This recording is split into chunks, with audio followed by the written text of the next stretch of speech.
자, 안녕하십니까. 이번 시간 제 5장이죠. 5장의 적중 예상 문제 179페이지 한번 볼까요? 179페이지.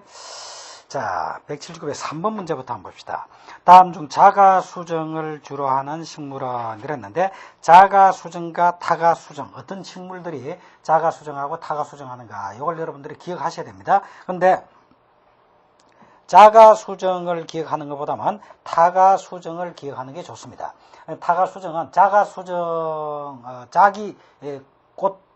꽃의 수술과 암술이 결합되는 게 자가수정이고, 자기 개체가 아닌 다른 개체의 수술과 자기 암술이 수정되는 것을 타가수정이라고 그러는데, 자, 타가수정의 경우가 배추, 무, 파, 양파, 당근, 시금치다 이런 얘기죠. 그래서 배추, 무, 파, 양파, 당근, 시금치, 이것은 타가수정 식물이다. 타가수정 식물이다. 자, 타가수정 식물에 어떤 게 있다고요? 배추, 무, 파, 양파, 당근, 시금치. 자, 그러면 다음 중 자가수정을 주로 하는 식물은 했는데, 이번에 배추, 무 했으니까 이거는 타가수정이고요. 3번에 파, 양파, 타가수정이죠. 그죠? 그 다음에 4번에 수박, 참외에 나와 있는데, 이 수박, 참외에도 타가수정을 주로 합니다. 그러면 토마토, 상추, 이것이 자가수정이다. 그리고 토마토, 상추는 자가수정이다. 1번. 그리고 자가수정과 타가수정, 이걸 여러분들이 기억하셔야 되고요. 두 개 다 기억하시면 좋고, 두 개 다 기억하시기 어려우면 타가수정 식물 정도는 기억을 해 두시면, 보기 4개 중에서 정답 고르는 데는 크게 무리는 없을 것이다. 이 문제의 경우는 조금 곤란하지만. 자, 그러면 4번 한번 봅시다. 원예작물의 영양번식의 특징을 잘못 설명한 것은 했는데, 우리가 이제 원예작물의 번식에서 종자로 번식하는 종자번식이 있고요. 그 다음에 영양기관을 통해서 접목을 한다라든지 삽목을 한다라든지 이렇게 해서 번식하는 게 영양번식입니다. 그러면 이러한 영양번식을 할 경우의 특징으로 잘못 설명한 것은 했는데, 영양번식을 하면 첫째, 업의 행질이 그대로 보존이 됩니다. 그 다음에 동일 품종의 정식이 가능합니다. 3번에 종자번식과 비교해 정식률이 높다라는데 이게 틀렸습니다. 그러니까 종자번식의 경우에는 훨씬 많은 정식을 짧은 시간에 해낼 수가 있죠. 영양번식보다. 그러니까 종자번식의 경우가 정식률이 훨씬 높습니다. 3번이 정답이고요. 4번에 접목, 끝꽂이, 포기 나누기 등의 방법이 있죠. 그죠? 삽목, 이런 등등. 자, 그래서 4번은 3번이 정답이다. 다음 5번에 다음 중 원예작물의 무성번식을 설명하고 있다. 그래서 유성은 이거는 수정에 의해서 번식되는 거니까 종자번식입니다. 그 다음 무성번식은 수정이 없는 영양번식을 말합니다. 그죠? 자, 그러면 무성번식을 설명하고 있는 것은 했는데, 이건 곧 영양번식을 말하고, 영양번식은 접목이나 삽목, 포기 나누기 이런 등등으로 번식하는 겁니다. 자, 그래서 영양번식에 대한 설명으로 옳은 것은 했는데, 1번에 영양기관을 이용하여 독립적인 모를 생산하는데 1번이 정답이죠. 그죠? 다음 6번, 다음 중 접목의 적기. 접목은 접수를 접수는 대목이 있으면 대목에다가 꽂아주는 게 접수입니다. 이게 접수입니다. 자, 그러면 이 대목에다 꽂아주니까 대목은 생리작용이 활발해야 되겠죠. 그래서 대목은 수액의 움직임이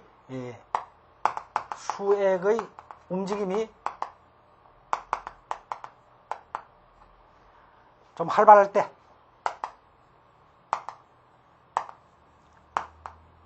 이때가 접목의 시기로 좋고요. 접수는 그래서 접수의 원행질과 대목의 원행질이 결합되면서 이 대목의 성질을 따고자 하는 것이기 때문에 접수는 생리작용이 가능한 한 좀 활발하지 않는 상태가 좋습니다. 그래서 접수는 휴면 상태일 때가 좋다. 휴면 상태일 때가 좋다. 자, 그러면 접목의 적기가 바르게 된 거가 됐는데, 이번에 대목은 수액이 정지된 상태가 아니라 수액의 움직임이 활발할 때가 좋습니다. 그리고 3번에 접수는 휴면 상태일 때가 좋습니다. 그렇죠? 그래서 3번이 정답이다. 이렇게 보시면 되겠죠. 3번이 정답이다. 다음 7번에 다음 깎기접에 사용되는 접수의 채취 시기. 접수, 휴면 상태가 좋다고 그랬죠? 자, 그러면 여기서 이제 휴면 상태에 해당되는 게 어느 거냐? 낙엽직후입니다. 그러니까 낙엽직후는 많은 생리작용이 이제 확 줄어들게 되고 어느 정도 거의 멈추는 상태까지 가게 되는 거죠. 이게 휴면 상태입니다. 그래서 낙엽직후, 낙엽지고 나서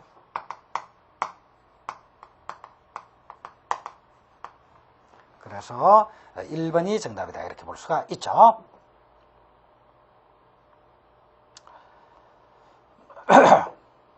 자, 그 다음에 8번에 채소의 접목에 대한 설명 중 옳지 않은 것은 이랬는데 채소로 접목의 경우 옳지 않은 것은 있는데 1번 채소의 접목은 불량 환경에 견디는 힘을 증가시켜 줍니다. 3번에 수박은 연작에 의한 등굴 쪽인병 이런 것들이 수박을 호박에다가 접붙이면 호박을 대목으로 해서 수박을 호박에다가 접목하면은 등굴 쪽인병이 방지됩니다. 그 다음에 채소의 접목시는 주로 호접과 삽접을 많이 이용합니다. 자, 그래서 1번, 3번, 4번은 맞고요. 2번이 정답이다 이렇게 보시면 되고, 자, 9번에 잡종 강세의 정도를 나타내는 조합 능력에 대한 설명 중 옳지 못한 것은 했는데, 자, 잡종 강세에서 조합 능력이다 라고 하는 말이 나오죠. 그럼 조합 능력이다 라고 하는 것은 뭐냐?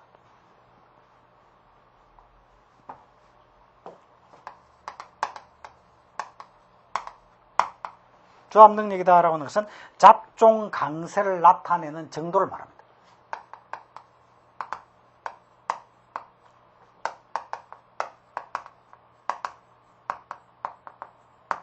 잡종 강세를 나타내는 정도를 조합 능력이라고 그래요. 조합 능력. 자, 조합 능력이라는데 이런 조합 능력은 일반 조합 능력과 특정 조합 능력으로 나눠볼 수가 있습니다.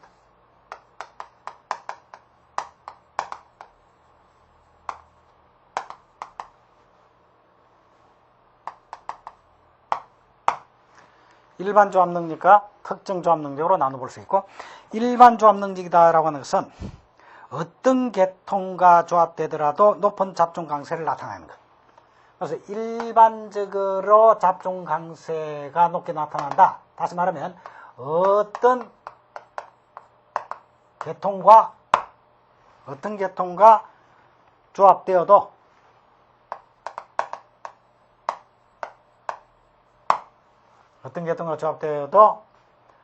잡종 강세를 강하게 나타내는 것.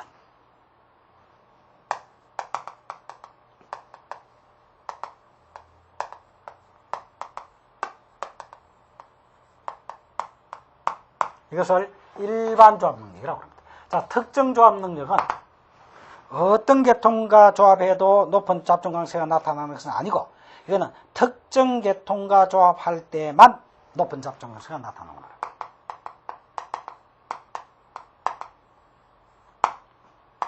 조합될 때만 높은 잡종 강세를 나타내는 것. 이것을 특정 조합 능력. 그러니까 조합 능력이다라고 하는 것은 잡종 강세, 조합을 통해서 잡종 강세를 나타내는 정도를 말하는데, 일반, 특정, 일반은 어떤 계통과 조합되더라도 높은 잡종 강세를 나타내는 것이고, 특정은 특정 계통과 조합될 때만 높은 잡종 강세를 나타내는 걸 말합니다. 자, 그런 내용을 9번에 이제 쭉 설명을 했는데, 그래서 옳지 않은 것은 이렇게 되는데, 4번에 톱교잡 검증법은 특정 조합 능력 검증에 이용된다라고 했는데 그렇지 않습니다. 톱교잡 검증법은 일반 조합 능력 검증에 활용이 됩니다. 자, 그래서 이러한 조합 능력을 단교잡이라든지 텁교잡이라든지 이면교잡이라든지 다계교합 이런 것으로서 조합 능력을 측정하게 되는데, 이 중에서 오로지 단교잡만 특정 조합 능력의 검증에 이용이 되고요. 나머지는 전부 다 일반 조합의 능력 검증에 활용이 됩니다. 그리고 이면교합은 둘 다 됩니다. 이렇게 보시면 됩니다. 그래서 단교는 특정 조합이고 톱과 다계는 일반이고 이면교잡은 특정 교합 능력과 일반 조합 능력을 함께 검증하는 검증법이다. 이렇게 보시면 되겠죠. 자, 그래서 9번의 정답은 4번이다. 다음 10번에 과수의 접붙이기 효과 중 틀린 것은 이렇습니다. 자, 접목을 냈을 때 열매 맺는 연령이 늦춰진다라고 했는데 그렇지 않습니다. 일반적으로 접목이 되면은 열매가 맺는다. 결과합니다. 결과. 이 결과가 단축됩니다. 그래서 접목을 통해서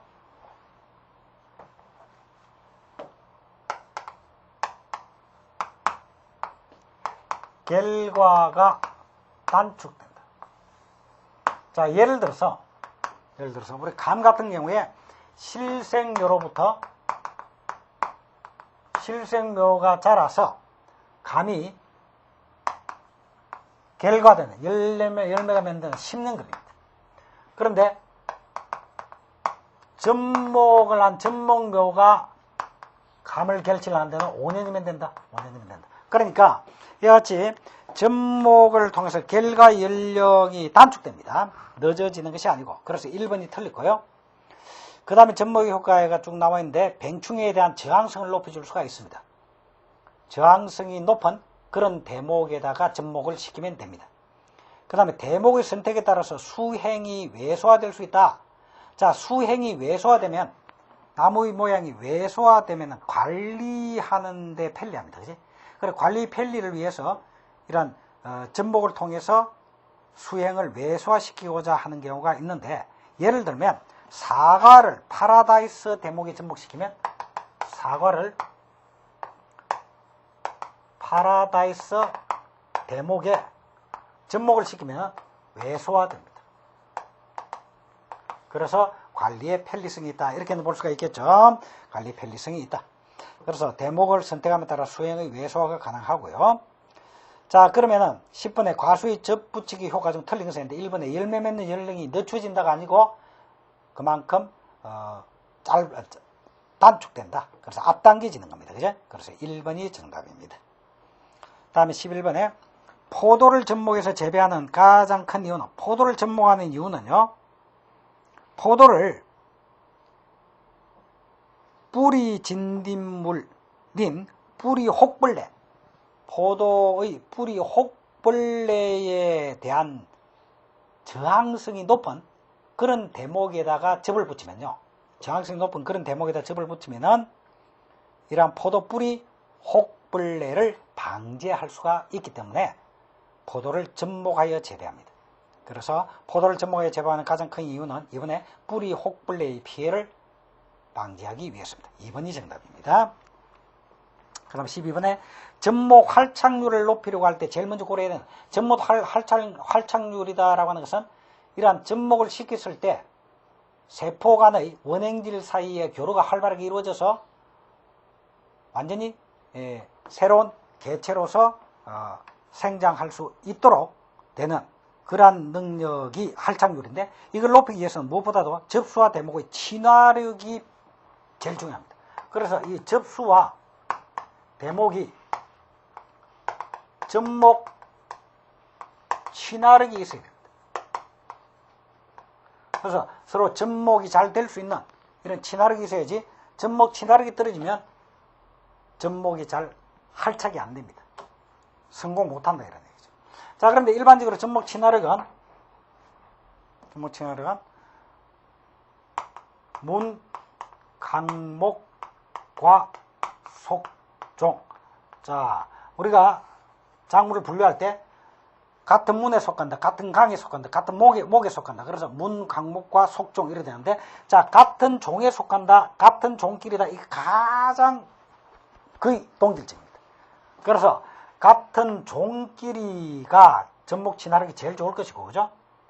그 다음에 종은 다르더라도 각 속이 같은 속이 동속 이종이다, 동속 이종이다. 여기 두 번째 정도 될 것이고, 그죠? 동과 이 속이다. 이건 세 번째 정도 될 것이고, 이와 같이 이런 접목 친화력이 커야만이 접목의 활착률이 높아질 겁니다. 그래서 4번이 정답입니다. 그 다음 13번, 접수를 1 내지 5도씨로 유지하는 까닭은 뭐냐? 자, 접수를 저장해서 대목에다가 이제 접목을 시킬 겁니다. 그죠? 근데 접수를 저장할 때 저장 온도는 1레디 5도C 정도로 한다 이런 얘기지. 1레디 5도C 정도로 한다라고 하는. 자, 접수는 휴면 상태에서 접목하는 게 좋다고 그랬지. 그래, 접수의 휴면 상태가 되기 위해서는 이런 온도가 저온 상태인 것이 필요하고요. 그리고 온도가 높아지면은 발화가 이루어질 수 있기 때문에 그렇습니다. 그래서 일단 휴면 상태를 유지하기 위해서 그렇다. 그래서 13번은 1번이 정답이다. 이렇게 볼 수가 있죠. 자, 그 다음에 깎기접과 같은 접에 의한 영양 분식을 할 때 가장 중요시 되는 것은 대목과 접수의 행성층의 교류가 이루어져서 일체화되는 겁니다. 그래서 이런 행성층이 접해져 가지고 그 접액이 서로 왕래됨으로써 일체가 되는 게 필요하다. 그래서 가능한 한 대목과 접수의 행성층이 서로 많은 부분 맞닿을 수 있도록 하고 그것을 꽁꽁 묶어줄 필요가 있다. 이렇게 볼 수가 있죠. 그래서 3번이 정답이다. 다음 15번. 조직 배양을 이용할 수 있는 것은 식물의 어떤 능력 때문인가 라고 했는데 이건 바로 전체 행성 능력입니다. 전체 행성 능력이다. 전체 행성 능력이다 라고 하는 것은 어떤 조직, 어떤 세포 하나, 조직은 그 세포 하나가 완전한 식물로 발달할 수 있는 능력, 전체로 행성할 수 있는 능력, 그 세포가 전체를 행성할 수 있는 능력, 조직이 전체를 행성할 수 있는 능력, 이것을 전체 행성 능력이라고 그러고, 이러한 전체 행성 능력이 식물에는 있고 동물에는 없습니다. 식물에는 이러한 전체 행성 능력이 있기 때문에 조직 배양을 통해서 새로운 개체를 얼마든지 만들어낼 수가 있다는 거죠. 그래서 15번은 4번이 정답이다. 이렇게 볼 수가 있습니다. 4번이 정답이다. 자, 그 다음 16번을 보면 조직 배양의 기본적인 작업 순서가 나와 있죠. 자, 166페이지를 한번 볼까요? 166페이지를 보면 이와 같이 조직 배양의 순서가 쭉 나와 있습니다. 새싹을 잘라서 세척하고 소독을 하고 멸균수로 씻은 다음 갯눈을 잘라내서 이 갯눈에서 생장점을 채취합니다. 생장점을 채취해서 이것을 액체 배지에 지상에 넣어서 이제 양성을 시키겠죠. 자, 그래서 이렇게 배양을 시킴에 따라서 무균 상태에서 싹이 돋는, 완전 이제 무균 상태에서, 생장점은 원래 균이 없습니다. 무균 상태입니다. 이런 무균 상태에서 싹이 돋아나는데, 이런 무균 상태에서 돋아난 싹을 프로토콤이라고 합니다. 프로토콤. 자, 이런 프로토콤을 이제 이식하여서 프로토콤에서 다시 분화되어서 모종으로 순화가 되고, 다시 말하면 전체가 행성됐다 이 말이죠. 자, 이런 순서로 이루어집니다. 그래서 그 순서가 맞게 된 것은 1번이 정답이다. 자, 그럼 17번에 조직 배양에 대한 설명으로 옳지 않는 것은 했는데, 조직 배양은 무병 종묘의 생산이 가능하다. 특히 생장점에는 전혀 바이러스가 없기 때문에 무병 종묘의 생산이 가능합니다. 그리고 대량 생산이 가능하죠. 육종 연한이, 품종계량 연한이 훨씬 단축될 수가 있습니다. 그런데 이런 조직 배양의 과정 중에서도 변이가 나타날 수가 있습니다. 그래서 4번이 정답입니다. 다음 18번. 세포분열 캘러스의 유기 및 뿌리와 신초의 분화에 결정적인 역할을 하는 식물 호르몬은 뭐냐 이랬는데요. 자, 이것은 결국 세포 분열을 촉진시키고 뿌리의 발근을 촉진시키고 하는 이런 호르몬입니다. 이런 호르몬은 옥신과 사이토키아닌입니다. 그래서 이런 옥신과 사이토키아닌의 기능이 알려지면서 조직 배양이 급속하게 발전되었다. 이렇게 볼 수 있죠. 그래서 18번은 3번이 정답입니다. 다음 19번에 하이웨에서 카네이션, 국화, 그베라 등의 생장점을 배양하는 주된 이유는 생장점은 바이러스가 없습니다. 무병주를 생산할 수 있기 때문입니다. 그래서 바이러스 병을 방지하기 위해서 2번이 맞습니다. 자, 그 다음에 2번이 맞고요. 20번 내병성 품종의 육종 성과는 이랬죠. 내병성 품종이다. 내병성이다 라고 하는 것은 병에 견딜 수 있는 힘이 그만큼 큰 이러한 품종을 개량했다. 그 성과는 자, 그렇게 개량함으로 인해서 농약을 살포할 필요가 그만큼 줄어들게 되겠죠. 그러다면 유기농 재배가 가능해지는 겁니다. 그러면 환경오염이 줄어들게 되겠죠. 그죠? 그리고 결과적으로 수확의 증가, 품질 향상을 가져오죠. 그래서 4번이 정답이다. 이렇게 볼 수가 있습니다. 자, 21번. 일대 잡종 종자를 옥수수, 토마토 등 많은 식물에서 이용하는 가장 큰 이유는 무엇인가? 일대 잡종 종자의 장점은요. 그러니까 업의끼리 교잡을 해서 일대로 나온 일대 잡종입니다. 일대 잡종은 수확량이 아주 많습니다. 일반적으로. 그래서 일대 잡종 품종은 수확량이 많다.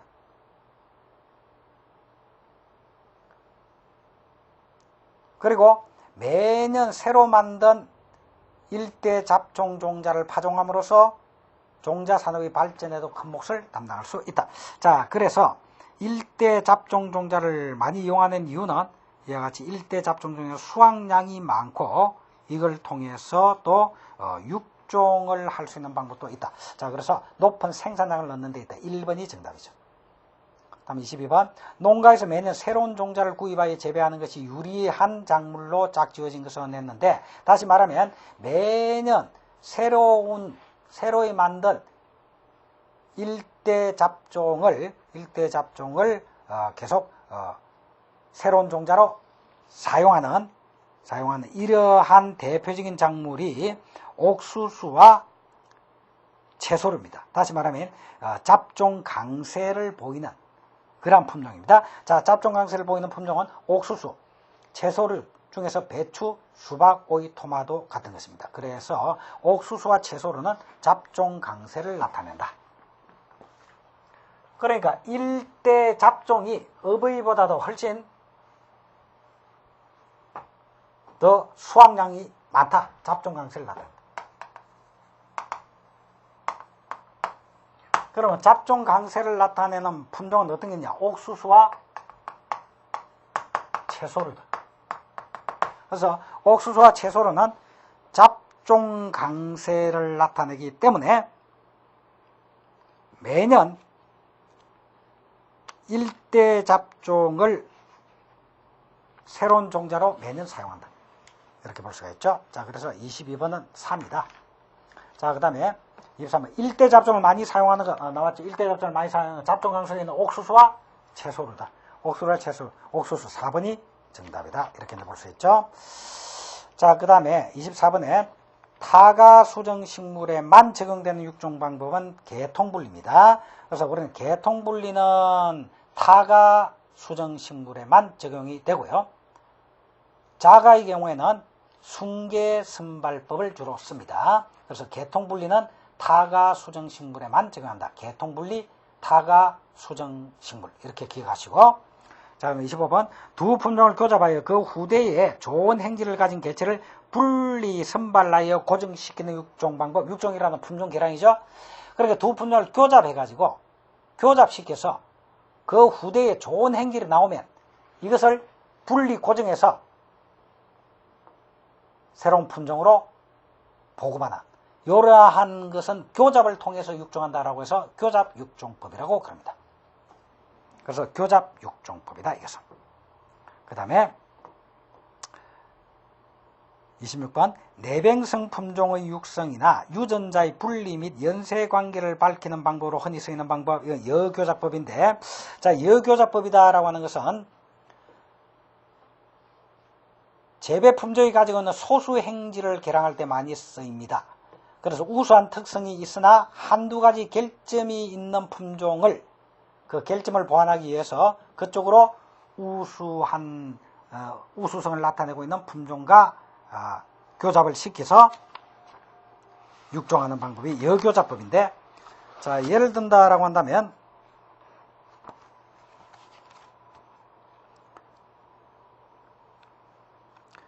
170페이지에 여교잡법의 교배 과정이 나와 있죠.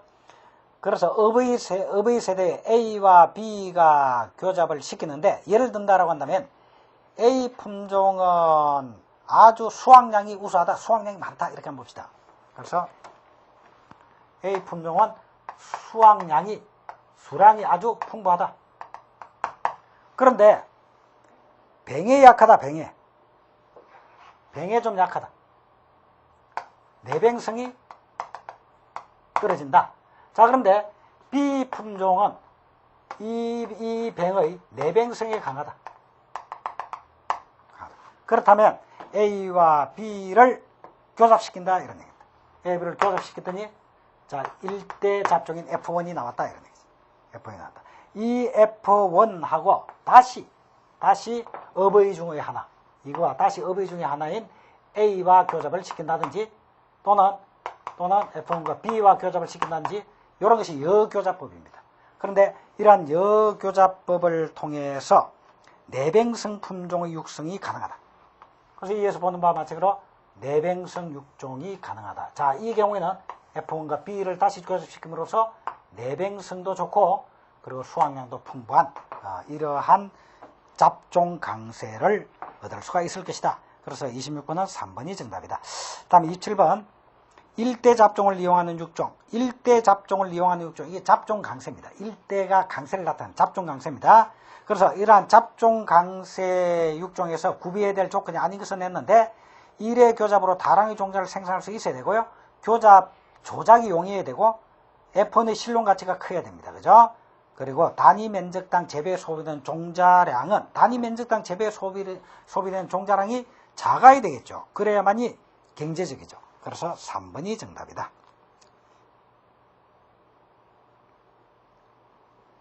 자, 그 다음에 28번에 단교잡. 단교잡의 장점과 단점은 했는데 잡종 강세가 발현되나 종자 생산이 적다. 그래서 단교잡의 경우는 잡종 강세가 나타나서 잡종 강세 육종이 가능하지만 종자 생산량이 적은 것이 단점입니다. 그래서 1번이 정답이고요. 다음 29번 1대 잡종을 만들기에 알맞는 읍의로서 갖춰야 될 조건이 아닌 것은 읍의로서는 자가 불화합성을 가지고 있을 것, 영양 번식이 쉬울 것, 순계에 가까울 것, 가루 바지가 쉬울 것 이러한 조건이 필요합니다. 그죠? 그래서 4번이 정답이다. 다음 30번에 배추의 자가 불화합성 개체에서 자식 종자를 얻을 수 있는 가장 효과적인 방법은 뭐냐 이랬는데 자, 배추의 경우에 자가 불화합성이 나타난다. 다시 말하면 자기 개체의 수술과 암술이 수정되는 것이 잘 안 된다 이 말이죠.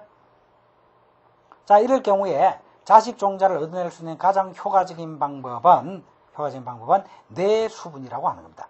그럼 뇌수분은 뭐냐면은 자가 불합성을 답하기 위해서 꽃봉우리 때 수분하는 방법이다. 꽃봉우리 때 수분하는 거예요. 꽃봉우리 상태에서 수분하는 것으로서 무, 배추 등의 십자화가에서 많이 이용이 됩니다. 그래서 3번이 정답이다. 이렇게 이제 볼 수가 있습니다. 자, 그다음 32번으로 넘어가서 작물 육종에 이용하기 부적당한 변이는 했는데 교잡을 통해서 나타난 변이, 이걸 통해서 그 중에 우수한 변이가 나타나면 육종할 수가 있습니다. 돌연 변이 중에서도 우수한 변이가 나타나면 육종할 수가 있습니다. 그리고 아조 변이도 마찬가지입니다. 그러나 환경 변이의 경우에는 이거는 유전질의 차이로 나타나는 변이가 아니고요. 환경의 차이로 인해서 나타나는 변이기 때문에 이거는 다음 세대에는 그런 변이가 나타나려는 보장이 없습니다. 그러니까 유전되지 않습니다. 그렇기 때문에 이런 환경 변이를 통해서 품종 개량을 한다. 이거는 안 되죠. 그죠? 그래서 이러한 환경 변이를 통한 육종은 곤란하다. 그래서 32번의 정답은 3번이 정답이다. 다음 33번. 암술은 건전하며 수술이 불안전하다. 웅성 수술이죠. 웅성불임이라고 합니다. 2번이 정답이고요. 다음 34번.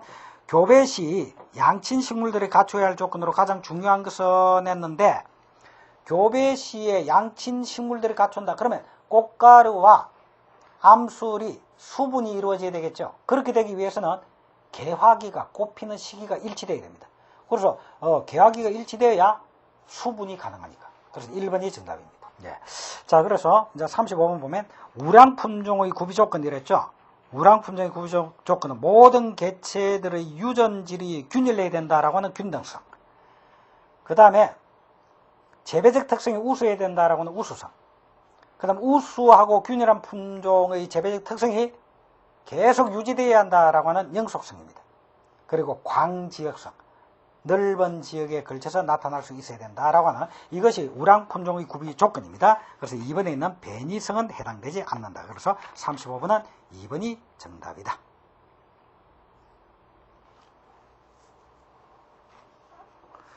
자, 그 다음에 36번에 신품종의 특성을 계속 그대로 유지하기 위해서는 외부와 갱지시킬 필요가 있습니다. 갱리 재배가 필요하고요. 원원종 재배가 필요합니다. 그러니까 그리고 영양번식에 의해서 동일한 개체를 계속 유지할 수 있도록 해주는 보존 재배가 필요합니다. 그래서 4번이 정답이고요. 다음에 37번 품종의 태화를 유전적 태화, 생리적 태화로 나눌 때 생리적 태화에 속하는 것은 자 품종이 개량되었습니다. 그러면 개량되었지만은 시간이 지나서 재배를 몇 년 반복하다 보면 그 품종이 다시 태화될 수가 있습니다. 이런 태화는 유전적 태화와 생리적 태화 그리고 백리적 태화로 나눠볼 수가 있는데 유전적 태화는 세대가 경감에 따라서 자연교잡이라든지 돌연변이라든지 뭐 이런 등등으로 인해서 유전적으로 순수화되지 못하게 돼서 변이가 나타나는 태화되는 걸 말하고요. 생리적 태화는 생리적 조건이 불량해져서 생리적으로 태화하는 겁니다. 백리적 태화는요. 어떤 병충해로 인해서 바이러스 등으로 인해서 태화되는 겁니다. 자 그러면 37번에 품종의 태화를 유전적 태화, 생리적 태화로 나눌 때 생리적 태화에 속하는 것은 했는데 돌연변이다, 이행유전자행이 분리되었다, 자행조접으로 태화되었다 이런 건 전부 다 유전적 태화고 토양이 생리적 조건에 맞지 않는 토양이다 라든지 환경 조건이 생리적으로 맞지 않다라고 해서 태화되는 것 이런 것들은 전부 다 생리적 태화입니다. 그래서 토양적 태화는 생리적 태화에 해당된다. 37번은 1번이 정답이다. 38번 종자를 갱신하기 위한 채종 과정 중 원원종포에서 생산된 종자가 원원종입니다. 원원종포에서 생산된 게 원원종이고 원종포에서 생산된 게 원종이고 채종포에서 생산된 게 이제 우리 농가에 보급이 되는 보급종입니다. 됐죠?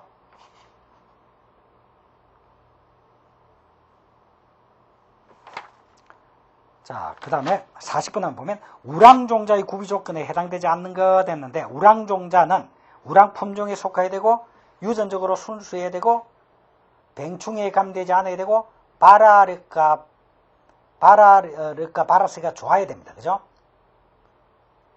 그리고 그래서 1번에 유전적인 면에서 고유의 특성을 고루 갖추고 있어야 되고 생리적인 면에서 생명력과 활력이 높아야 되고 백리적으로 병충해에 감염되지 않아야 됩니다. 그러나 3번에 있는 효율적인 면에서 여러 대에 걸쳐 종자를 얻을 수 있어야 된다라고 하는데 여러 대에 걸쳐서 종자를 얻는 것이 아니라 그때마다 많은 양의 종자를 얻을 수 있는 게 좋습니다.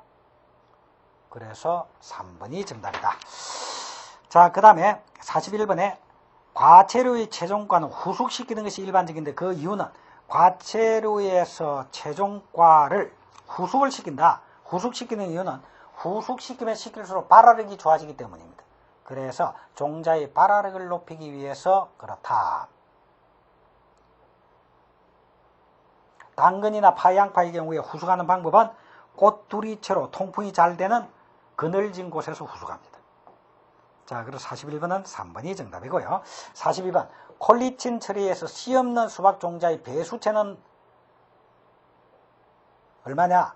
3배수체다. 그래서 씨 없는 수박은 3배수체입니다. 3배수체가 씨 없는 수박이 됩니다. 3배수체. 자, 그래서 2번이 정답이다. 이렇게 볼 수가 있죠.